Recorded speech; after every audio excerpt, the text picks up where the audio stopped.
And finally, I'm free, shouted CEO Ricardo, popping champagne in front of his entire board. He had just dealt the final blow, got rid of his reclusive wife and, through maneuvers, took all her fortune. Amid the celebration, the quiet cleaner cleaning the corner of the room stopped. She took off her rubber gloves, looked at him and, with a cold and powerful voice, said, "Not yet, dear." The millionaire heard that voice. His blood froze, and he realized the woman he had humiliated for months was not who he thought. The afternoon Manhattan sun streamed through the panoramic windows of the Sterling Enterprises boardroom, glinting off the crystal champagne flutes and the mahogany surface of the immense table. From the 45th floor, the city stretched out like a tapestry of concrete and ambition, indifferent to the drama unfolding high above. Richard Sterling, the multimillionaire CEO, raised his glass, the golden liquid bubbling like his own euphoria. His cold, calculating eyes scanned the satisfied faces of his directors. They were men who admired not his character, but his success, his golden touch that turned any investment into pure profit. "Gentlemen, a toast!" His voice boomed, full of a barely disguised triumph. "It's finally done. I'm free." The applause was immediate, a symphony of sycophancy that fed his insatiable ego. The plan had been executed with surgical precision. Beatrice, his wife, the heiress to a discreet old money fortune, had always loathed the spotlight, which made everything easier. Over the last few months, he had convinced her that she needed a rest, a retreat to a secluded luxury wellness clinic in the Berkshires, far from everyone and everything. With a power of attorney in hand, a document she had signed in a moment of vulnerability, he had methodically siphoned her funds, transferring her assets into accounts she would never find. The final blow was the divorce settlement which, he claimed, left her with practically nothing, an empty shell of the estate that had once been hers. As he boasted about how the psycho had signed the papers without question, believing they were just more forms from the clinic, a discreet figure moved in the corner of the room. It was Maria, the floor's cleaning lady, a middle-aged woman, her brown hair always pulled into a tight bun, her eyes hidden behind thick-lensed glasses. To these men of power, she was part of the furniture, an invisible presence who collected empty glasses and wiped away the crumbs from their feasts. She was ignored or, worse, treated with a cruel condescension. Richard, at the peak of his arrogance, decided his celebration needed a final touch of humiliation. He saw her there, silent, and a perverse smile twisted his lips. "Maria, come here," he commanded, his tone sharp. Silence fell as all eyes turned to the woman. She stopped, a cleaning cloth in one hand, a tray in the other. "Have a drink with us. Drink to my freedom. People like you will never understand what it's like to have this much money and power, what it takes to build a fortune of this magnitude." Her heart hammered against her ribs, a dull thud that seemed to drown out the world. It was time. After months of anguish, fear, and a determination forged in the fire of betrayal, the moment had arrived. The cleaning lady placed her cloth and tray on a sideboard with a calm no one expected. Slowly, she peeled off the rubber gloves, a methodical, deliberate gesture that drew everyone's attention. Then, with steady fingers, she removed the thick glasses, revealing eyes of a deep blue, sparkling with sharp intelligence and contained pain. With one fluid motion, she unpinned her hair, which cascaded over her shoulders, a silky frame for a face that, without the disguise of submission, was one of unmistakable beauty and strength. The transformation was instantaneous and shocked everyone in the room. She looked directly at Richard, and with a voice he hadn't heard in 6 months, a voice that was clear, firm, and without a trace of hesitation. She said, "Not just yet, darling." The millionaire heard that voice and froze. The color drained from his face. The champagne flute slipped from his trembling fingers and shattered on the marble floor, the sound of breaking glass echoing the shattering of his reality. Beatrice, he stammered, the name leaving his lips like a shard of glass, pale as a ghost. He took a step back, bumping into the mahogany table that had once been his throne. The power emanating from her was now overwhelming, an invisible wave pushing him into a corner. But you're at the clinic. You signed the papers. You're incapacitated. Each word was a desperate attempt to rebuild the reality she had just demolished. The directors, once his accomplices in celebration, now looked at him as if he were a stranger, their loyalty evaporating like the foam on the spilled champagne. The boardroom door, which had opened to reveal her lawyers and a pair of process servers, now seemed like the entrance to a courtroom, and he was the defendant. I left that clinic 6 months ago, Richard, she said, her voice echoing in the dead silence. Every syllable was a hammer blow to his arrogance. I came to work here, undercover, to listen to you brag about every fraud, every account you opened in Switzerland. I needed the proof in your own voice. One of her lawyers, an older man with a serious countenance named Mr. Rosen, an old friend of Beatrice's family, stepped forward. He held a leather portfolio. And the papers you signed yesterday, thinking they were the release for my discharge, she continued, her gaze locked on his. That was your full confession of fraud and the transfer of 100% of your personal shares to me as a down payment.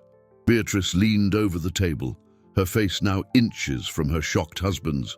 The woman he had underestimated, whom he had dismissed as fragile and mentally unstable. You didn't take my fortune, darling.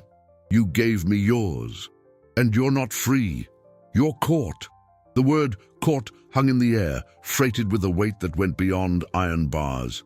It was the prison of his own greed, the cell built with his lies. For an instant, Beatrice's face faltered. Her eyes filled with an old pain, the memory of the last 6 months, the humiliation of wearing a uniform that made her invisible, of cleaning the filth of the men who had stripped her of her dignity, of overhearing cruel whispers and jokes about the boss's crazy wife. There were nights she had cried silently in her small rented room, questioning if she had the strength to see it through. But then she would remember her father's face, the legacy of honesty he had left her, and her determination would return, stronger than before. She clung to the image of justice, not revenge. "This is insane! A setup!" Richard yelled, his voice finally returning, hoarse with panic. He turned to his directors, seeking support that wasn't there. "You're witnesses. She's delusional." But they averted their gazes, subtly backing away, creating a safe distance from the man whose empire seemed to be crumbling before their eyes. The process servers approached with professional calm, handing Richard a series of documents. He stared at them unseeingly, the letters dancing before his eyes. Injunctions, subpoenas, orders to freeze his assets, all of them. Every paper was a nail in his financial coffin. The vast fortune, built with cold calculation and, as it now appeared, fraud, was frozen. All his capital, his investments, his wealth was out of his reach. Desperate, he tried one last gambit of authority. "I'm calling my lawyers. You'll see. This won't stand. I'll reverse every single cent." Beatrice watched him, not with hatred, but with a kind of cold pity. She knew denial was the last refuge of a defeated man. She took another step closer, her voice low, so only he could hear. "What did you tell your Swiss banker last Tuesday, Richard? Right here in this room, while I was cleaning the windows. Beatrice is a liability I've finally liquidated. You just didn't count on the liability being right there, writing down the account number you dictated. The mention of the Swiss account, spoken with the precision of someone who had heard the original conversation, was the blow that broke the back of Richard's denial. Sweat beaded on his forehead. He wasn't dealing with an unstable woman. He was facing an adversary who had spent the last 6 months plotting his downfall with a predator's patience. Rage replaced shock, a hot wave of desperation. "This is absurd! A frame-up!" he exploded, his voice echoing in the silent room. "You forged my signature! These recordings are illegal! You can't prove anything!" He gestured wildly, the man accustomed to commanding the world with a nod of his head, now reduced to impotent fury. Mr. Rosen, Beatrice's lawyer, stepped forward, his calm a counterpoint to Richard's hysteria. On the contrary, Mr. Sterling, the recordings were made in a work environment where there is no expectation of privacy, especially when discussing illicit activities. "And as for the document," he paused, letting the weight of his words settle, "the signature has been verified. You signed it yesterday, in the presence of your secretary, believing it was the release of your wife's assets. Ironically, you released your own." Beatrice felt a wave of exhaustion wash over her. The adrenaline that had sustained her for months was beginning to dissipate, leaving behind the bitter aftertaste of betrayal. Seeing him there, stripped of his mask of power, didn't bring her the satisfaction she had imagined. It only brought a profound sadness for the man he could have been, for the love she once believed existed. Her father's inheritance wasn't just financial. It was a legacy of integrity, a wealth of values that Richard had trampled in his blind pursuit of more. She was fighting to protect not just her assets, but the memory of a good man. The directors, once statues of loyalty to Richard, now exchanged nervous glances. They were businessmen, pragmatic to the core. Their loyalty belonged to capital, to profit, to the stability of the stock market. And at that moment, Richard Sterling was the personification of risk, a toxic asset. One of them, an older man named Caldwell, cleared his throat, adjusting his tie. "Miss Sterling," he said, the formal address marking the sudden shift in allegiance. "Perhaps it would be prudent for the board to convene to discuss business continuity and assure our investors that the company's cash flow will not be affected." The betrayal was complete. Richard saw in the eyes of his former allies the reflection of his own ruin. Their contempt was almost as painful as Beatrice's. His world, built on the shifting sands of greed, was collapsing. Desperation curdled into venom. He turned to Beatrice, his eyes bloodshot, the mask of civility completely shattered. "You think you've won," he hissed, his voice low and laden with threat. "You think this is about the money, the shares? You were always so naive, just like your father." The mention of her father was like a slap. Beatrice stiffened, the blue of her eyes darkening like a coming storm.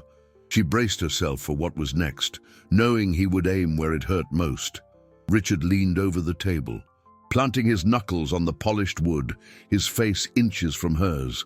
"I can lose my fortune," he spat the words, "but I've prepared a little insurance policy, a file that has nothing to do with my business, but everything to do with your family's precious legacy. If you go through with this, Beatrice, the family name won't be remembered for its wealth, but for a scandal that will echo for generations. Is that the inheritance you want to leave?" Richard's threat hung in the air, colder and sharper than the room's air conditioning. For a moment, Beatrice's world stopped spinning. The money, the shares, the fortune he had stolen, all of it became secondary. He had found her vulnerability, the one thing she valued more than any material asset, her father's legacy, a man whose reputation was impeccable, whose name was synonymous with honesty in a business world that was often grey. The idea that Richard could tarnish that memory with a scandal was a poison that began to seep into her veins, paralyzing the strength she had spent months building. What could it be? What terrible secret could her family hold that Richard would use as his final card? Her mind raced, searching the past for shadows, for whispers, for anything that could give shape to this threat. But she found nothing. It was a ghost, And for that very reason, all the more terrifying, Mr. Rosen, noticing the sudden pallor on Beatrice's face, intervened with the firmness of one who knows the battlefield. "That's enough, Mr. Sterling. Your threats have no place here." He gave a discreet signal to the officers, who understood their cue. "It's time to go." Richard cast one last look at Beatrice, a look that mixed hatred with a sickening triumph. He knew he had planted the seed of doubt, that the battle had shifted from a courtroom to the minefield of her heart. As he was escorted out, his directors, now his ex-allies, looked away, eager to dissociate themselves from the sinking ship. The door closed with a soft click, but the sound echoed like a sentence, leaving behind a heavy silence, thick with unspoken words. The room, which minutes before had buzzed with the tension of confrontation, now felt like a mausoleum. Beatrice walked to the window, her shoulders heavy, and looked down at the city below. The cars looked like ants, each on its own path, oblivious to the earthquake that had shaken her life. "He's bluffing," Mr. Rosen said, approaching her with the caution of someone tending to an open wound. "It's the last act of a desperate man. He has nothing." Beatrice didn't turn around. "You don't know him like I do, Mr. Rosen. He never plays a card unless he's sure it can destroy his opponent. He doesn't care about the wealth now. He wants my soul. He wants to prove that everyone, deep down, is just like him." She wrapped her arms around herself, trying to contain a tremor that came from deep within. The armor of Maria had fallen away, and now she was just Beatrice, a woman faced with an impossible dilemma: protect her assets or protect her family's honor. Justice suddenly seemed like a luxury she might not be able to afford. "Beatrice," the lawyer said, his voice gentle but firm, "we have control of his assets. The accounts are frozen. The share transfer is legal. From a business standpoint, the victory is yours. But this," he hesitated, searching for the right words, "this is something else. It's personal, and the choice of how to proceed is also yours." He was right. Richard had turned the fight for her assets into emotional blackmail. Every step she took to reclaim her money could be the one that detonated the bomb he claimed to hold. The joy of victory dissipated, replaced by a cold, paralyzing fear. She turned, her blue eyes filled with an anguish the lawyer had rarely seen. "So, what do I do?" she whispered, her voice faint. "I fought so hard to get here, to get justice, but at what cost?" Mr. Rosen met her gaze. The gravity of the situation mirrored in his face. He knew the next question would define her entire future. "Beatrice, what do we do? Do you want to back down?" The question from Mr. Rosen, "Do you want to back down?" echoed in Beatrice's mind as they descended in the silent elevator. Back down, the words tasted like bitter defeat.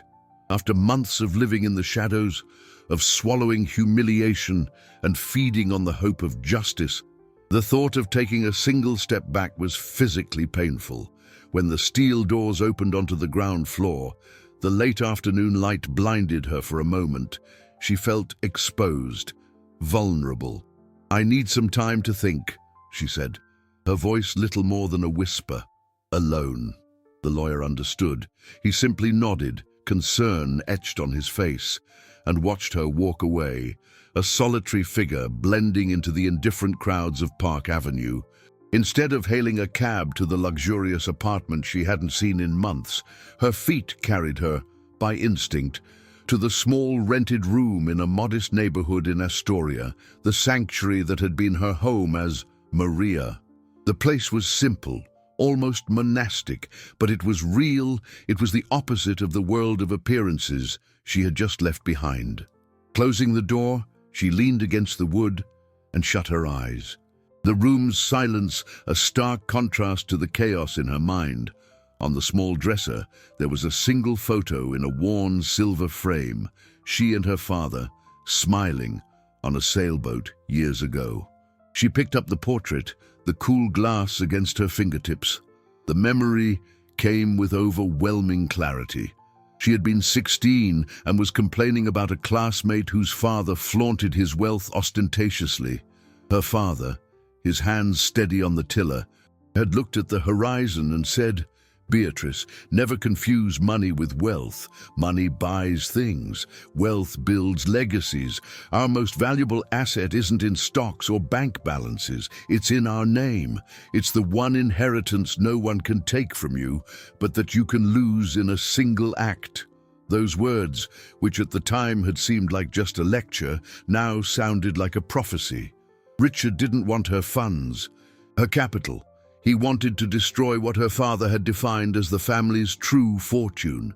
His threat was a direct assault on the foundation of her identity. A soft knock on the door startled her. Hesitantly, she opened it. It was Lucy, one of her colleagues from the cleaning crew, a woman with an easy smile and hands calloused from work. Lucy had helped her in her first few days, teaching her how to handle the equipment and navigate the building's invisible hierarchies. "MB, sorry to bother you, but I heard the commotion upstairs and got worried," Lucy said, holding a small paper bag. "I brought you some warm muffins. Can't solve the world's problems on an empty stomach." The simplicity of the gesture, the genuineness of that concern, disarmed Beatrice. The tears she had held back with such force finally came, silent and hot. Lucy hugged her, asking no questions, offering a comfort that no amount of dollars or euros could buy. They sat on the edge of the bed, eating the muffins in companionable silence. "He's a bad man, B," Lucy said finally, with the wisdom of someone who had seen much of life. "People like that drown in their own poison. Lies have a way of catching up to you." Lucy's words, so simple and direct, were an anchor of sanity. Beatrice began to feel a spark of her old determination return. She couldn't let Richard's malice win. At that exact moment, her phone, the simple burner she had used as Maria, vibrated on the bed. A message from an unknown number, her heart hammering. She opened it. There was no text, just an image. It was an old, grainy, black and white photograph. In it, her father, visibly younger, was shaking hands with an unknown man in front of a Swiss bank facade. Below the photo, a single line of text appeared a second later. "You really think your family's treasure was just money?" The black and white photograph seemed to burn on the phone's screen, a ghostly relic from a past Beatrice didn't know. The man beside her father had a face she'd never seen, but there was something in his smile, a subtle arrogance, that sent a shiver down her spine. The facade of the Swiss bank was unmistakable. The question that accompanied the image, "You really think your family's treasure was just money?" was a dagger of ice in her heart. Richard wasn't bluffing. He had something concrete, something that linked her father, the bastion of integrity, to a bank known for its discretion and often for harboring unspeakable secrets. Lucy, seeing the color drain from Beatrice's face, placed a hand on her arm. "What is it, hon? You look like you've seen a ghost." Beatrice couldn't answer. She just turned the phone screen toward her friend. Lucy frowned, her eyes squinting. "That's your dad. But who's the other guy?" The question echoed Beatrice's own confusion. Who was that man? And what business could they have had that would warrant a secret meeting in Switzerland? The narrative her father had built about his life, about the origin of his fortune, had always been transparent. Hard work, smart stock market investments, an unwavering ethic. This photo was a crack in that foundation. Beatrice felt the floor open up beneath her. The fight against Richard was no longer just about recovering her assets. It was about the truth of her own history. His threat was genius in its cruelty. To save her fortune, she would have to risk unearthing a past that could destroy the image of the man she idolized most. The phone vibrated again. Another message from the same number. This time, it was an address in Brooklyn Heights, followed by a date and time. "Tomorrow, 3 p.m., come alone if you want the answers." The trap was set, and she was the bait. Richard knew she couldn't resist. that the need to protect her father's honor would be stronger than any prudent advice from her lawyers. Lucy looked at her, her eyes filled with concern. "You're not going, are you? This smells like an ambush." Beatrice shook her head, more to herself than to her friend. "I don't know what to do, Lucy. If I don't go, he could release whatever this is. If I do, I'm playing his game." Sleep didn't come that night. Every time she closed her eyes, she saw the image of her father beside the stranger. Who was he? A secret partner? A creditor? A blackmailer? The possibilities were a poison that contaminated her most cherished memories. She remembered a conversation years ago when she asked her father why he never expanded the business internationally, even though his capital in dollars and euros would allow it. He had deflected, saying that the yes was enough, that some doors are best left closed. Could this have been that door? The door to a Swiss bank? The decision matured with the first light of dawn, pale and uncertain like her own feelings. She couldn't live in the shadow of that doubt. She had to know the truth, no matter how painful. She called Mr. Rosen. "Don't try to stop me," she said, before he could protest. "I'm going to the meeting, but I want you to do something for me. I want you to investigate the man in the photo. And I want you to prepare everything to reverse the transfer of Richard's shares. But don't execute anything until I give the word. If something happens to me, use everything we have against him. No mercy." There was a long silence on the other end of the line. "Beatrice, this is dangerous." "Living in fear is more dangerous, my friend," she replied, her voice firm for the first time in hours. "My father taught me to face things head-on. That's what I'm going to do." She hung up before he could argue.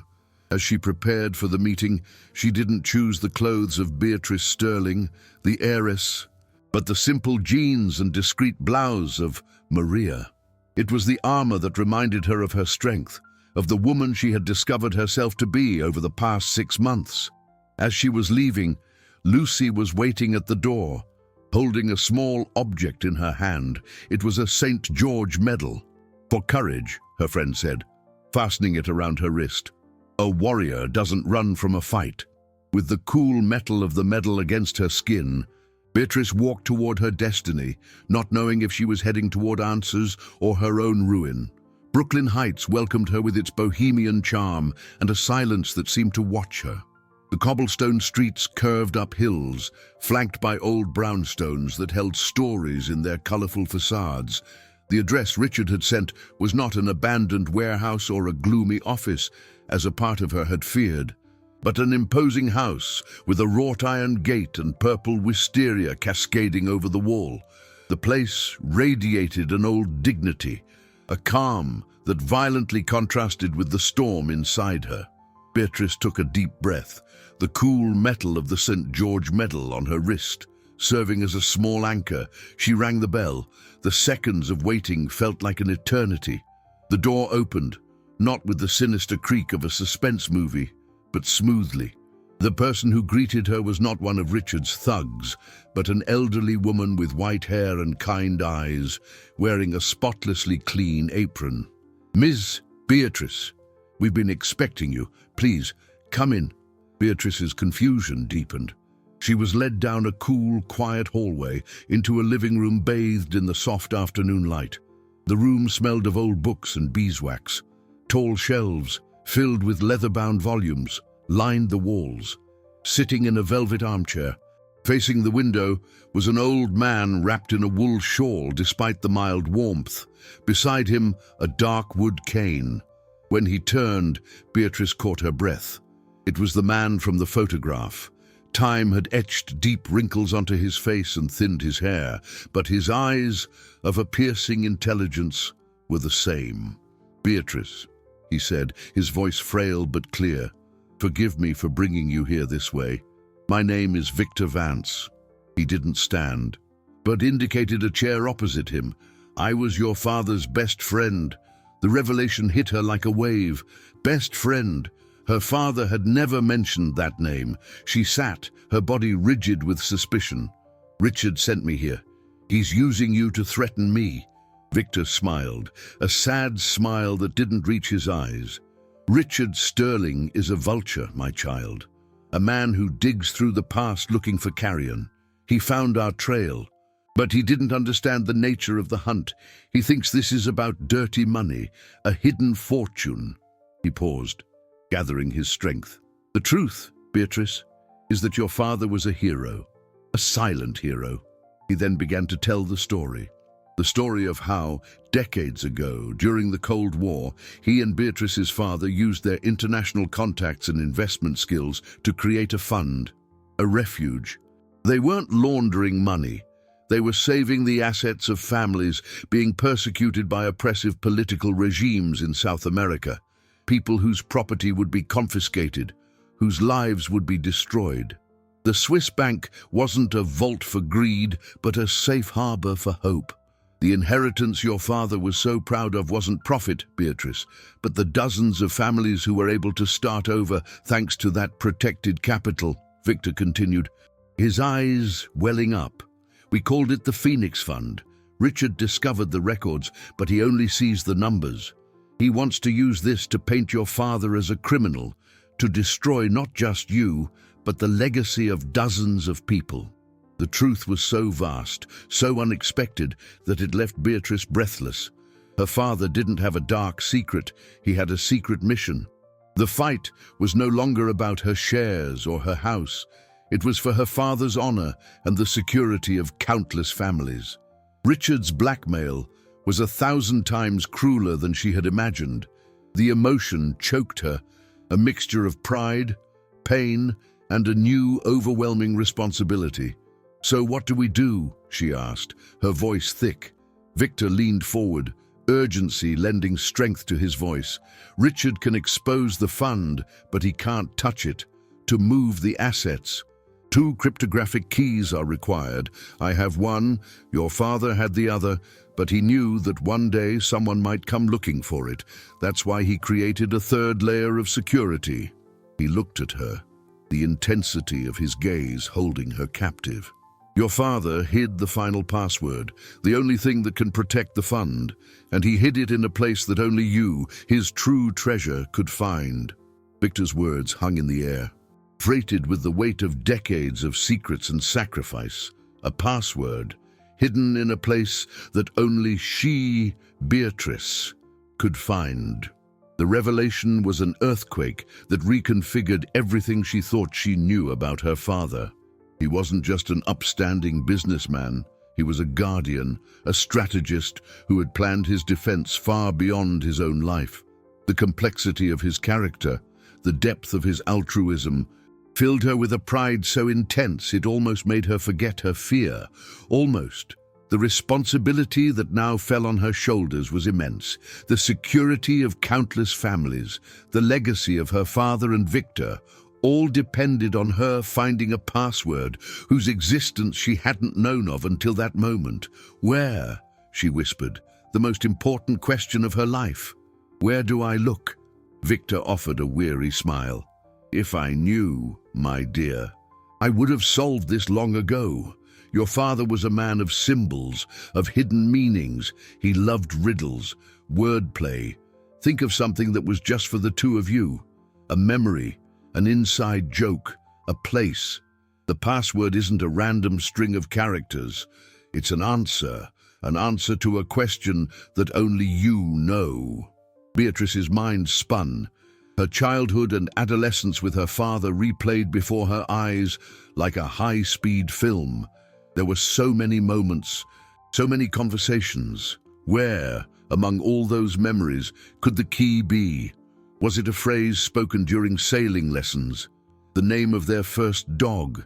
The title of a book they read together? The vastness of possibilities was paralyzing.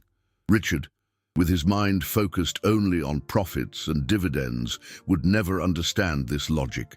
He would search for safes and documents, while the real key was locked in a place his money couldn't buy, her heart. Did Richard give you a deadline? Victor asked, bringing her back to the urgency of the present. He didn't say, Beatrice replied, but he's not the type to wait. He'll act as soon as he realizes he hasn't intimidated me. She needed time, but time was the one asset in short supply. She said goodbye to Victor with a promise that she wouldn't rest until she found the password. As she left that brownstone, the world looked different. The city, once the backdrop to her personal pain, was now a chessboard, and she was a key piece in a much larger game. She returned to her small room, which now felt less like a refuge and more like a command center. She needed a place to think, to dive into her memories without the oppressive shadow of the luxury Richard had contaminated. She took a notebook and began to write down everything she could remember. Names, dates, places, phrases. Each memory was a drawer she opened carefully, looking for a glint, a clue. The hours passed, night fell, and the city lit up outside. Lucy knocked on the door, bringing a bowl of soup and a worried look. "Find what you were looking for?" her friend asked, not knowing the true scale of her search. "Not yet," Beatrice said, her eyes fixed on the scribbled pages. "But I'm getting close. I can feel it." As she ate the soup, her eyes fell on the silver frame with the photo of her and her father on the sailboat. It was one of her happiest memories. The boat was named Horizon. Could that be the password? Too simple. She remembered what her father had said that day about the difference between money and wealth. Our most valuable asset is in our name. Could it be his name or hers?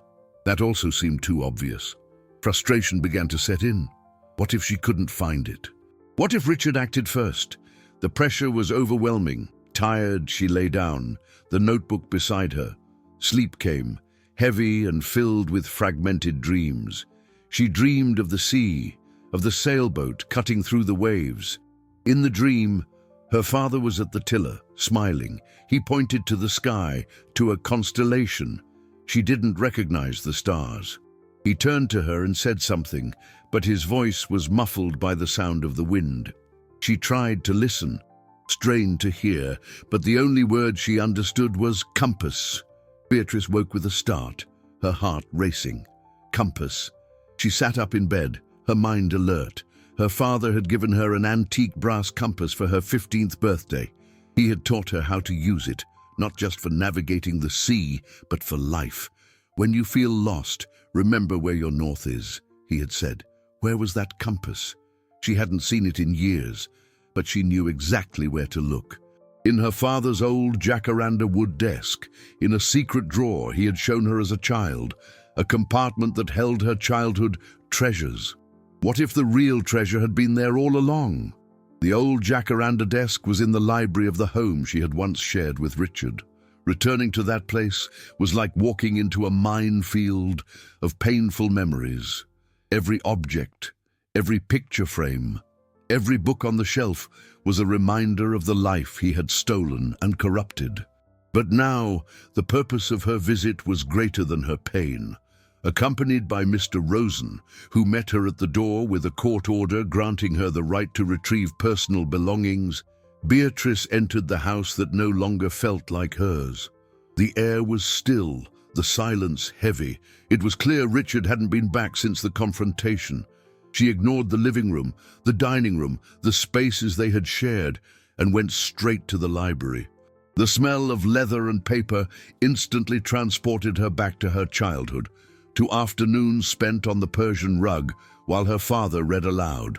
The desk stood there, imposing and solid, a silent witness to generations. Her heart pounded. What if it wasn't there anymore? What if Richard, in his destructive rage, had gotten rid of everything? With trembling hands, she sat in the leather chair that had been her father's. She ran her fingers over the smooth wood. Feeling the small nicks and scratches that told the piece's history, she found the exact spot, a tiny imperfection in the wood that was actually the latch for the secret compartment. She pressed it, and a small drawer, hidden in the side, slid open with a soft click. Inside, among some childhood drawings and a collection of seashells, was the brass compass. It was slightly tarnished with age, but the glass was intact and the needle still pointed firmly north. Beatrice picked it up, The cool, heavy metal in her palm. It was a tangible object, a direct connection to her father. She opened it. The inside of the lid was smooth, with no inscription. A wave of disappointment hit her. Had it just been a dream? A false hope? No. Her father wouldn't do something so obvious. He was a man of layers, of well-kept secrets. She examined the compass more closely, running her fingers over every inch. It was then she felt it. On the inner rim, almost invisible to the naked eye, was a minuscule groove. Using her fingernail, she pried at the edge, and to her surprise, the false bottom of the compass came loose, revealing an even smaller compartment. Inside, folded into a tiny square, was a piece of yellowed paper. With her heart in her throat, she unfolded it. It wasn't the password.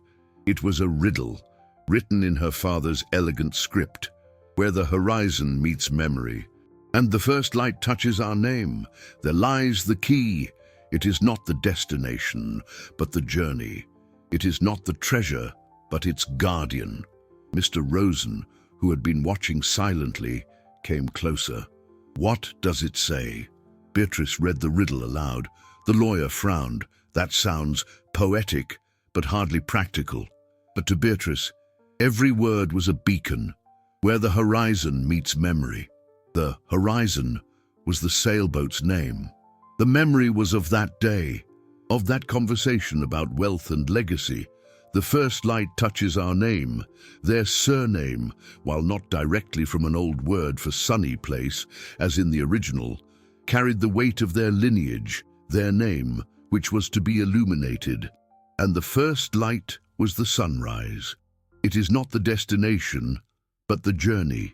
Their journey on the sea, learning to navigate. It is not the treasure, but its guardian. She was the guardian. The pieces began to fall into place, forming not a word, but an image, a concept. It's not a text password, Mr. Rosen, she said, excitement growing in her voice. It's a cryptographic key based on coordinates and time. It's a pattern. The password activates at a specific location, at a specific time. Her father's plan was brilliant in its security. A password that couldn't be stolen or deciphered because it didn't physically exist. She had to be at sea, at the exact coordinates where they used to sail, at the exact moment of sunrise. Only then, with Victor's and her cryptographic keys, would the system open. The complexity and beauty of the solution were just like her father. As understanding filled her with a new wave of hope, Mr. Rosen's phone rang. He answered, listened for a moment, and his face became a mask of gravity. He hung up and turned to Beatrice. That was my contact with the feds. Richard Sterling was just released. He made bail. And the first thing he did was access the Phoenix Funds system. He's trying to brute force his way in. The security alarms are going off. The news landed like a bomb in the silent library. Richard was free and, worse, he was attacking the Phoenix Fund. Her father's strategic genius had anticipated an attack, but perhaps not the speed and ferocity with which it would come. The time that had seemed short before was now compressing into a dangerously narrow window of opportunity. "How much time do we have?" Beatrice asked, her voice steady despite the ice forming in her stomach. Mr. Rosen shook his head, his face grim. "We don't know. The system is designed to protect itself. After a certain number of failed brute force attempts, it could go into a permanent lockdown to protect the assets. Richard could inadvertently destroy access for everyone, forever. The scenario was apocalyptic. If the fund locked down, the families who depended on it would be left destitute, and her father's legacy would be sealed in an inaccessible digital vault. The irony was cruel. In trying to steal the treasure, Richard might just sink the ship. "We have to go now," Beatrice said, the decision made in the blink of an eye. "We need to get to the horizon." The sailboat, named for the infinite possibilities her father saw in the future, was docked at a marina in New York Harbor. It was a place of happy memories, but now it had become a battlefield. While Mr. Rosen made the necessary calls, alerting Victor and arranging logistics, Beatrice ran to her old room. She didn't grab jewelry or designer clothes. She took a sailing jacket, rubber-soled shoes, and the Horizons logbook, a thick volume where her father had meticulously recorded every voyage, every coordinate, every wind condition. There might be something in there, a final detail the riddle didn't reveal. The drive to the marina was tense. Every red light felt like a conspiracy, every approaching car a threat. Beatrice's mind worked furiously, replaying the riddle, trying to anticipate Richard's moves. He was a man of technology, of brute force. He would use hackers, the best money could buy. She, on the other hand, had a map made of love and memory. It was a battle between the power of computers and the power of the human heart. When they arrived at the marina, the sun was beginning to set, painting the sky in shades of orange and purple. Victor was already waiting. Seated in a wheelchair, an assistant had helped him out of the car with. Her father's old friend was pale, but his eyes shone with a fierce determination. He held a ruggedized laptop. "This is my key," he said, his voice firm. "It's synchronized with yours. The system will only recognize the access if both are activated within a 30-second window of each other, from the correct coordinates and time." The complexity of the security was breathtaking. "And your key, Beatrice?" Victor asked. Beatrice showed him the compass. "It's here. My father turned it into a physical authentication device. It must contain the transmitter." They boarded the Horizon. The scent of salt water and waxed wood enveloped her like a hug. Everything was exactly as she remembered. With the help of Victor's assistant, they began preparations to set sail. As she untied the lines, Beatrice flipped through the logbook in the faint cabin light. Her father's last entries were from before he got sick. She turned the pages, searching for something, anything. And then she found it. On the last page, written in a slightly trembling hand, was a single, undated note. It wasn't coordinates, it was a quote. "True security is not in the avoidance of danger, but in the courage to face it. True north never changes." Below the quote was a small drawing of a star, Polaris, the North Star, and beside it, a number, 0517, the time of the next day's sunrise. It was the confirmation. Her father's last message, guiding her from beyond the grave. With a heart full of a mixture of sorrow and gratitude, she closed the book. They had the location, the time, and the key. The Horizon's engine rumbled to life, and the sailboat began to move slowly away from the dock, gliding into the growing darkness of the harbor. They were sailing toward a battle that wouldn't be fought with weapons, but with memory, intelligence, and the strength of a legacy. Mr. Rosen's phone rang again. The voice on the other end was urgent. "He's breached the first security layer. He's one step closer." The news that Richard had broken through the first security barrier electrified the atmosphere aboard the Horizon. There was no more time for deliberation or doubt. Every minute was precious, a grain of sand slipping through the hourglass of destiny. "Full throttle," Victor said to his assistant, the frailty of his body belying the strength in his voice. The sailboat's engine revved higher, and the vessel cut through the dark waters of the harbor with greater speed, leaving the glittering lights of Manhattan behind them like a life that was no longer theirs. The cold sea breeze whipped against Beatrice's face, but she barely felt it. Her concentration was entirely on the task ahead. She sat beside Victor in the cabin, the compass in one hand, the logbook open on her lap. "He's blinded by greed," Victor said, his eyes fixed on the laptop screen that showed Richard's intrusion attempts as a series of red pulses. "He thinks the fund is just a massive financial holding, a mountain of cash waiting to be climbed. He doesn't understand that the true return on this fund was never measured in interest or dividends, but in rebuilt lives." He turned to Beatrice, his tired eyes meeting hers in the dim light. "Your father, he saw capital not as an end, but as a tool to build, to protect to give hope. Once, he used a portion of the earnings to secretly fund the escape of a journalist who was about to be silenced. No one ever knew. For him, that was the real profit. That was the net worth of his soul. Victor's words were a balm on Beatrice's wounded heart. They reinforced the purpose of her fight, transforming fear into a cold, sharp determination. She wasn't just protecting a vault, she was defending the essence of her father. Suddenly, a deep, distant rumble broke the monotony of the engine. The sound of a powerful motor approaching fast. Mr. Rosen, who was on deck keeping watch, shouted, "We've got company! A powerboat coming our way!" Beatrice's heart went cold. It was him.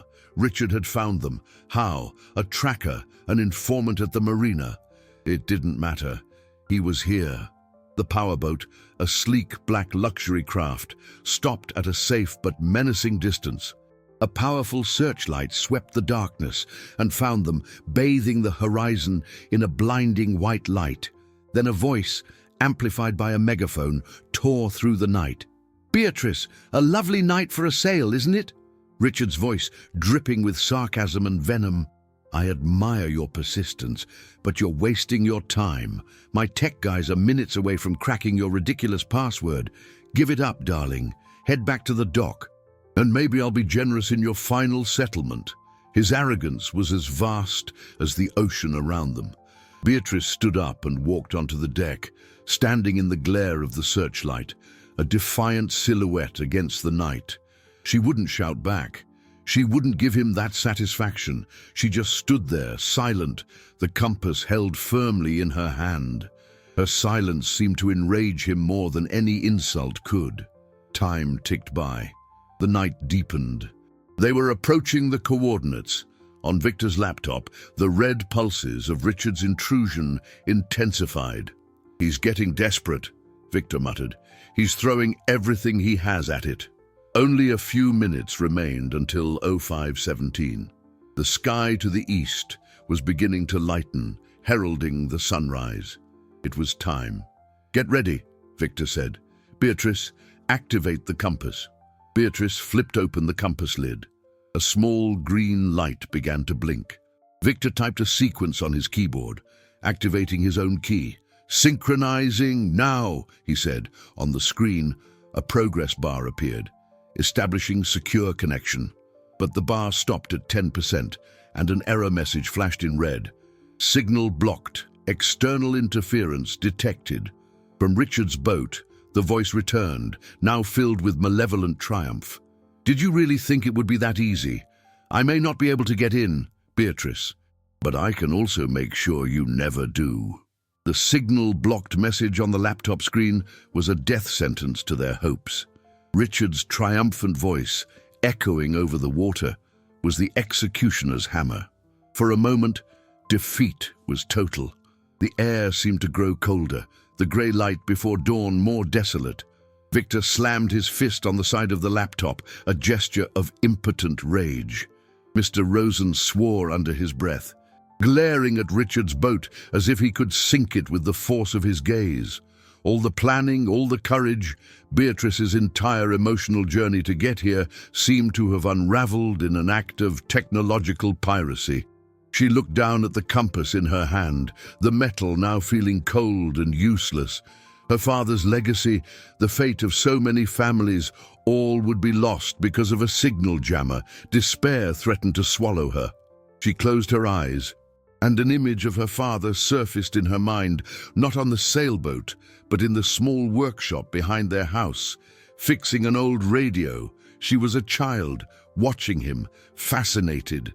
"Anything wireless can be intercepted, B," he had said as he soldered a wire. "Signals can be jammed, diverted, corrupted. That's why every truly secure system needs a hard line, a physical, direct connection. A plan B that doesn't depend on the air." The memory hit her like a lightning bolt. A hard line, a plan B. Her eyes flew open, now shining with a new, frantic energy. "The workshop," she said, her voice loud in the tense silence. "His toolbox," She scrambled to a compartment under one of the deck benches, a place where her father kept emergency equipment. There it was, an old metal box, heavy and slightly rusted. She pried it open. Inside, amidst screwdrivers and pliers, was a false bottom. She removed it, revealing a single coiled cable, unlike anything she had ever seen. On one end, a standard USB-C connection. On the other, a tiny, circular magnetic connector. "He thought of everything," she whispered, a reverent awe in her voice. She ran back to the cabin, where Victor watched her with a mixture of confusion and hope. "The compass," she said, panting. "It's not just a transmitter. It's a physical receiver." Carefully, using a small tool from the box, she pried at the edge of the compass's glass face. It popped loose with a click. Underneath, hidden, was a tiny magnetic port, the exact size of the cable's connector. It was the perfection of planning, a secret hidden in plain sight. The sun was beginning to break the horizon, a thread of molten gold at the edge of the world. Time was running out. "Quickly!" Victor urged. Beatrice connected the cable to the compass and the other end to the USB-C port on Victor's laptop. For a second, nothing happened. Then, the screen flickered. The error message vanished. The progress bar jumped instantly to 100%. A new window opened, displaying a Phoenix emblem and the words, "Secure connection established, Phoenix protocol active." The sunrise exploded over the horizon, flooding the sky and sea with golden light. It was 5:17 a.m. "We did it, Mr. Rosen shouted from the deck. They had done it. They were in. Victor typed furiously, his fingers flying across the keyboard, the screen filled with lines of code and status windows. "Asset access is secure," he said, his voice thick with emotion.